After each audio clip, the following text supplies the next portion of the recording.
क्योंकि जब आप हैदराबाद कहेंगे तो हैदर अली आपके सामने आएगा, फिर उसका चरित्र आपके सामने आएगा। तो जिन लोगों का हीरो हैदर अली है वो तो 15 मिनट के लिए हटा रहे हैं, और आपका जो भाग्य था वो खराब हो गया है। अपने भाग्य से इसे जोड़ने में जो लोग ये कहते हैं कि नाम बदल जाने से कोई यहां भुखमरी बंद हो जाएगी, क्या बेरोजगारी बंद हो जाएगी, तो भाई इस नाम के होने से भी इस देश में कौन सी शांति स्थापित हो रही है? यहां तो हर चौराहे पे हैदर अली बैठा हुआ है।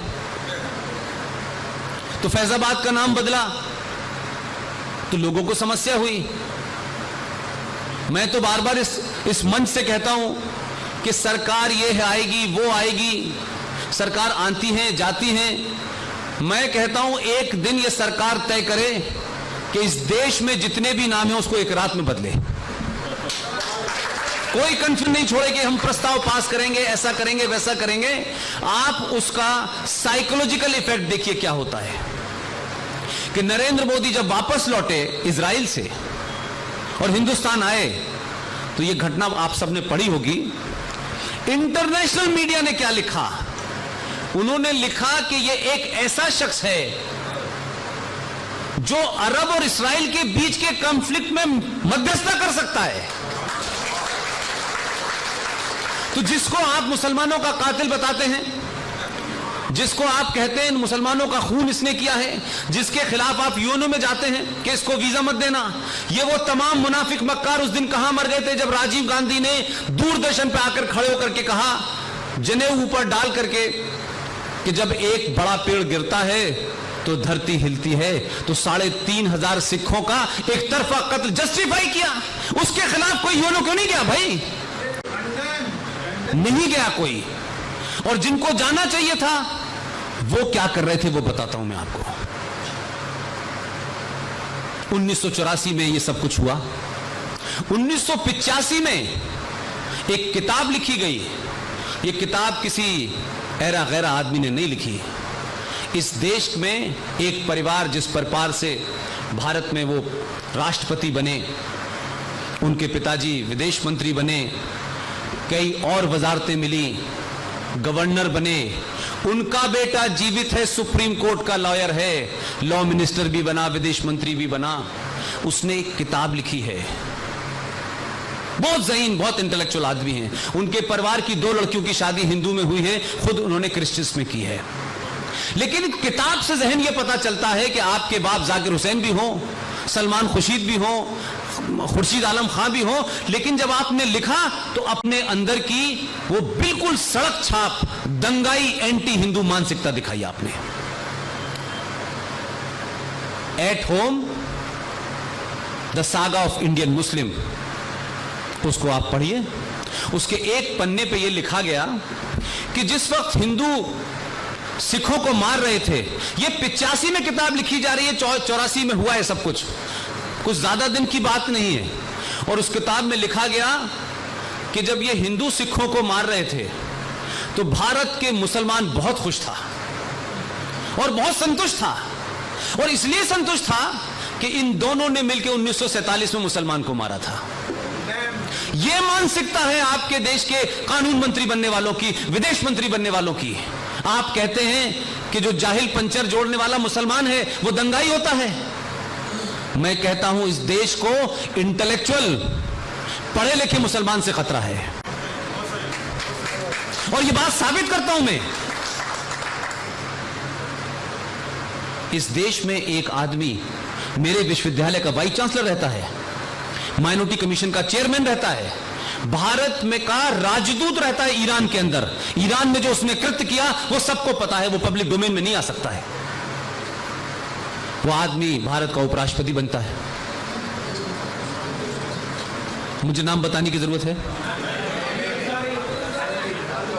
उतरते ही उसको डर लगने लगता है कि भारत में मुसलमान असुरक्षित हैं, तो तुम सुरक्षित कैसे रहे? और कमाल देखिए, 1915 में और 16 में मुंबई में एक एक्टर को डर लगा और उसने डर अपने बीवी से कहा बेडरूम में हमें बहुत डर लग रहा है। लेकिन डर लगा, दूसरे दिन से फिर शुरू हो गए और आज तक तो कहीं गए नहीं, डर उनको लग रहा था। लेकिन जब उनको लगा कि हम जो आइकॉन है अपने समाज में, जब हमारी फिल्में लोग जो देखने जाते हैं उसमें मेजॉरिटी किसकी होती है नहीं होती है ये विषय नहीं है मेरा, आपने अपने आइकॉन होने का फायदा किस तरीके से कम्युनल एजेंडा चलाया कि आपने इस सरकार के खिलाफ कोई आपको एजेंडा खड़ा करना था, क्योंकि गरीब मुसलमान कहेगा तो उसकी बात सुननी जाएगी, लेकिन सोफिस्टिकेटेड मुसलमान, पढ़ा लिखा मुसलमान, ज्ञानी मुसलमान कम्युनलिज्म को कैसे सर्व करता है ये मैं मिसाल देना चाहता हूं। उनको डर लगा तो खबर बन गई पूरे देश में, सब चिंतित हो गए। लेकिन उनके डर के बाद जब उनका डर खत्म हो गया तो फिर जिंदगी वैसी चलने लगी। फिर लोगों को लगा यार कि कुछ और किया जाए, इसकी तो ताकत बढ़ती जा रही है, ये तो अब तक 7-8 राज्यों में जीत रहा था, 20 राज्यों में जीत गया, तो हमारे डर से तो रुक नहीं रही है। तो अभी 18 में 3 महीने पहले वो भी मेरी यूनिवर्सिटी के ही थे, मेरे सीनियर थे, उन्हें भी डर लगने लगा। उन्होंने कहा नहीं भारत में बहुत बुरा हाल है और मेरे बच्चे कैसे रहेंगे, बड़ी चिंता थी उन्हें।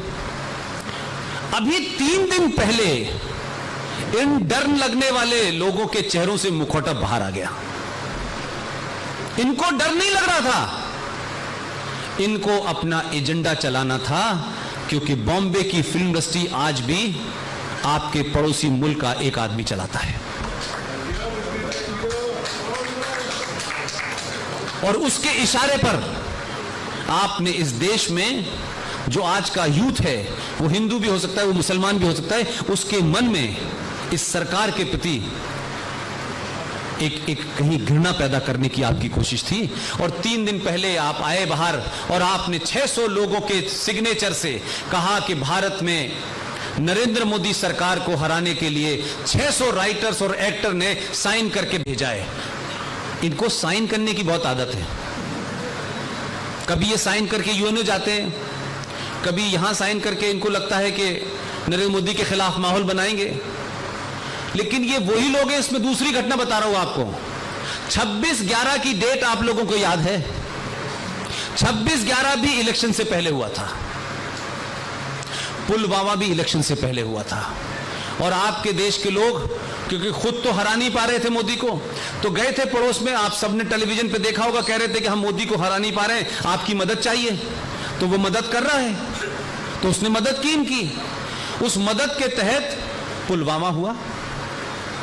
लेकिन लोगों को यह गलतफहमी थी, यहां वालों को वहां वालों को भी, कि पुलवामा होगा, नरेंद्र मोदी का जो ग्राफ है, जो ही मैन की इसकी पोजीशन है, इलेक्शन का दौर होगा, ये कुछ एक्शन करेगा नहीं और ये टाइम फिस हो जाएगी। तो आप ये सोचिए कि आपके देश में कौन सत्ता पे बैठेगा, एक बहुत बड़ा वर्ग यहां और दूसरे देशों से उनके संबंध इस बात को तय कर रहे हैं। लेकिन गलती ये हो गई, ना तो यहां मनमोहन था ना नेहरू जी थे, और उसमें भी एक इंपॉर्टेंट बात है कि बॉर्डर के पास जाकर के 2-4 पत्थर मार के आ जाते, इस बार वो बावर्ची खाने में चला गया उनके। भारत के इंटेलेक्चुअल मीडिया को 3 दिन इस बात में लगे कि ये बालाकोट है कहां। तो कुछ ने कहा कि पीओके जो है उसके बराबर में ही है, यहीं पे मार दिया, कुछ हुआ नहीं है। फिर जाके पता चला कि ये बालाकोट इस्लामाबाद से 90 किलोमीटर दूर है और खैबर पख्तूनख्वा में है। हम लोग बीच बीच में पढ़ते रहते हैं। हमने उसके बाद में एक थ्योरी और दी, बरेली के भाषण में हमने कहा कि बालाकोट में क्यों किया गया ये। बालाकोट में इसलिए किया गया कि आज से 200 साल पहले रायबरेली है हमारे यहां, दुनिया के बड़े लोग वहां से चुनाव लड़ते हैं, बहुत महत्वपूर्ण है। उसी रायबरेली से 200 साल पहले सैयद अहमद बरेलवी वहां गए थे और बालाकोट में पहला मदरसा स्थापित किया गया था जिहाद का, 200 साल पहले। बालाकोट की इंपॉर्टेंस को समझिए। बम तो कहीं और भी गिराया जा सकता था और भी लोग मारे जा सकते थे। तो बालाकोट में जब कुछ हुआ तो अब जब तक ये खबर आती कि बालाकोट में बम गिर गया है, उनको तो वहां घायल हुए नहीं हुए, लेकिन दिल्ली में बड़े सारे इंटेलेक्चुअल घायल हो गए। और क्या साहब उन्होंने नैरेटिव क्रिएट किया और जबरदस्त नैरेटिव क्रिएट करने की कोशिश की। लेकिन मैं क्या बताना चाहता हूं आपको कि आपने भी 4 साल में किसी इंडिविजुअल के लिए नहीं कह रहा, मैं एक कलेक्टिव बात कह रहा हूं। आपने भी 4 साल में ऐसे नैरेटिव पैदा कर दिए कि जैसे ही वो लोग बाहर निकले कि इमरान खान को नोबेल प्राइज मिलना चाहिए, तो फौरन इमरान खान को एक फौजी के छोड़ने पे अगर मिलना चाहिए नोबेल प्राइज, तो हमने तो 2 महीने तक 93,000 को थाली में रख के वापस कहा था, तो हमारे कितने हुए हमें बताओ। तो जब आप काउंटर नैरेटिव देते हैं तो ये जो इंटेलेक्चुअल टेररिस्ट हैं, जो मार्केट में घूमते रहते हैं, जो प्रोफेसर्स के नाम पे होते हैं, जो पत्रकार के नाम पे हैं, जो एनजीओ के नाम पे हैं, जो तथाकथित एक्टिविस्ट के नाम पे हैं, ये फिर भागने लगते हैं। तो ये जो आग जल रही है ना, ये किसी चिराग के आखिरी दिन है। इसलिए जेएनयू में, हैदराबाद में बड़ी बड़ी लोग बातें करेंगे, हम जाएंगे तो गोलकुंडा लेके जाएंगे और जाएंगे तो ताजमहल लेके जाएंगे। 1947 में गए थे, पता नहीं, हमने कहा जब भी चले जाते। तो तब तो 1 लाख लोगों की आपने रजाकारों की फोर्स बनाई थी और आप लड़े। अब भारत की पार्लियामेंट को, इस जनरेशन को मूर्ख बनाने के लिए कहते हैं कि देखिए साहब, हम जिन्ना साहब के साथ नहीं गए, उनकी ट्यूनेशन थ्योरी को नहीं माना, हमारी हुब्बुल वतनी पे आप शक कर रहे हैं, हम तो भारत में ही मरेंगे। तो इससे बड़ा कोई झूठ हो सकता है? ये जो शख्स है, इसके दादा का नाम क्या है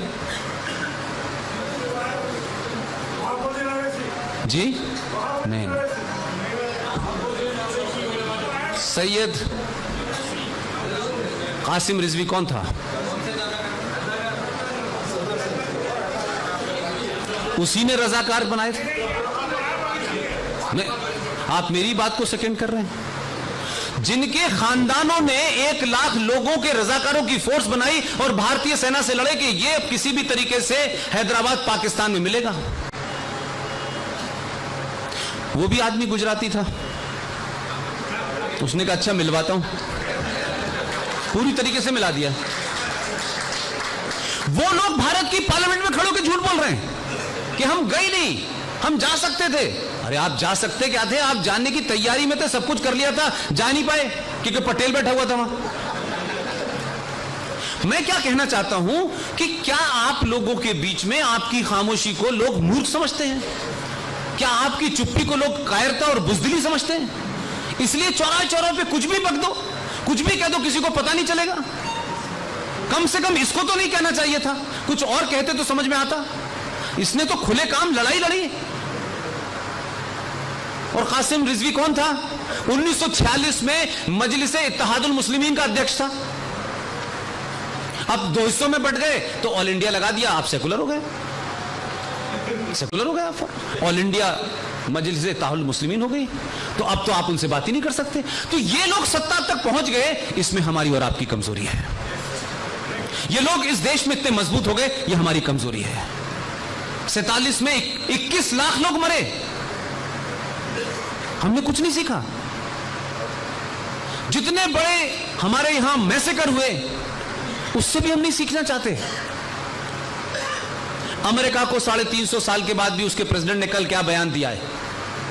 भाई थैंक यू वेरी मच, अब हम ये सब नहीं ले सकते कि ये यहां से भी आ गए, वहां से भी आ गए, ये बंद करो, हमारे मुल्क में कोई नहीं आएगा। और वो दीवार बना रहा है। वो 350 साल के बाद उसकी समझ में आ गया और ईमानदारी से कह रहा है कि बंद करो ये फ्रॉड के, ये यहां से आ गए, ये यहां से आ गए, यहां से आ गए। कोई माइग्रेशन मजबूरी में नहीं हो रहा है, एक एजेंडे के तहत हो रहा है। लेकिन भारत में क्या कहा जा रहा है? भारत में जिस जम्मू कश्मीर में आर्टिकल 35A की वजह से भारत का कोई नागरिक बस नहीं सकता, रह नहीं सकता, नागरिकता नहीं मिल सकती, आप जरा सोचें, इससे भी बड़ी कोई मक्कारी हो सकती है भाई? उसी जम्मू कश्मीर में 2008 से 2019 तक बर्मा जैसी जगह में जिनके पास खाने के लिए नहीं, जिनके पास कपड़े पहनने के लिए नहीं, वो कौन सी डांडी यात्रा कर रहे हैं? वहां से निकल के जम्मू कश्मीर में चले जाते हैं। 98,000 रोहिंग्या मुसलमान जम्मू में बस चुका है, जिसके पास आधार भी है, बिजली का कनेक्शन भी है, राशन कार्ड भी है।